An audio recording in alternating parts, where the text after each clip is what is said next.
Have you ever noticed how some people make us believe that hurting for them is a sign of love, that putting up with things is love, that forgiving everything is love, that staying, even when you're completely worn out, is love? Today, I want to talk about something different. Maybe real love isn't about staying. Maybe real love is about not giving up on yourself. Because there's a big difference between loving someone and losing yourself for someone. And a lot of people only figure that out after going through a relationship that slowly drained everything out of them. Maybe that's you. Maybe you're here because there's someone in your life who makes you question yourself, someone who makes you say sorry for things you didn't even do, who makes you feel like your emotions are too much, who makes you think the problem is always you. And the hardest part, maybe you still love that person, and that's exactly where things get confusing. Because nobody ever tells us that you can love someone and still need to walk away. We grow up hearing that love is enough to fix anything, but real life doesn't really work like that. In real life, there are people who use love to control you, who make you feel like you're nothing without them. And there are relationships where little by little, you stop being yourself. It doesn't happen overnight. It's slow. First, you stop saying certain things to avoid a fight. Then you stop sharing your opinion. Then you stop doing things that used to make you happy.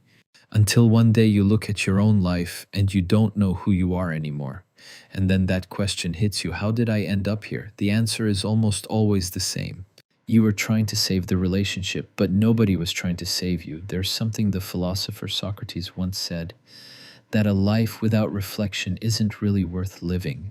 And I think that's exactly what these kinds of relationships take from us, the ability to look at ourselves, because we spend so much time trying to understand the other person that we forget to understand ourselves. We keep asking why they lied, why they acted that way, why they changed, but there's a much more important question: why do I keep accepting something that's hurting me? That one is hard to sit with. But it's also the question that can change everything, because it puts you back in charge. And when the relationship ends, a whole new struggle begins. Most people think the hardest part is deciding to leave. But it's not. The hardest part is the day after, and the one after that, and that whole stretch of nights when you miss them at 3 in the morning because the missing shows up, the guilt shows up, the loneliness shows up. And at some point, you're going to want to go back, not because things were actually good, but because we hold on to what we know, even when it's hurting us. And that's where a lot of people mix up missing someone with loving them. Sometimes you don't really miss the person. You miss the hope, the version of them you thought they were, the relationship you always believed it could become. And that's a real loss. You're not just losing a person, you're losing dreams, plans, things you looked forward to, and all of that needs to be felt. Don't try to push the sadness away. Don't pretend you're okay when you're not. Feel it. Cry, write things down, talk to someone you trust, get help if you need it. There's no shame in that, because feelings you ignore don't go away. They just wait until they come out in a different way. And there's something I really need you to hear. Feeling sad doesn't mean you made the wrong call. Missing someone doesn't mean you need to go back. And loving someone doesn't mean you have to keep letting them hurt you.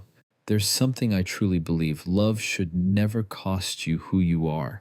If being with someone means you have to stop being yourself, that's not love, that's just pain. And no good relationship asks you to break yourself to keep it going. Real healing starts when you stop trying to get that person back and start getting yourself back. When you go back to doing things you enjoy. When you start trusting your own feelings again. When you learn to say no without feeling bad about it. When you make a small decision on your own and think, hey, I can do this. And most of all, when you really get that your worth has never had anything to do with what someone else thinks of you. Loving yourself doesn't start when you feel perfect. It starts when you decide to stop leaving yourself behind, even on the tough days, even when it hurts.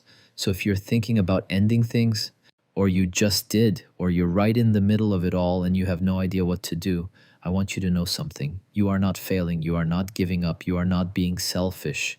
You are choosing to live. You are choosing peace. You are choosing your future. And sometimes the greatest act of love isn't trying to make someone stay. It's caring about yourself enough to let them go. Because some people come into our lives to show us what love feels like, and others come to show us what we should never accept. Learning to tell the difference can change everything that comes next.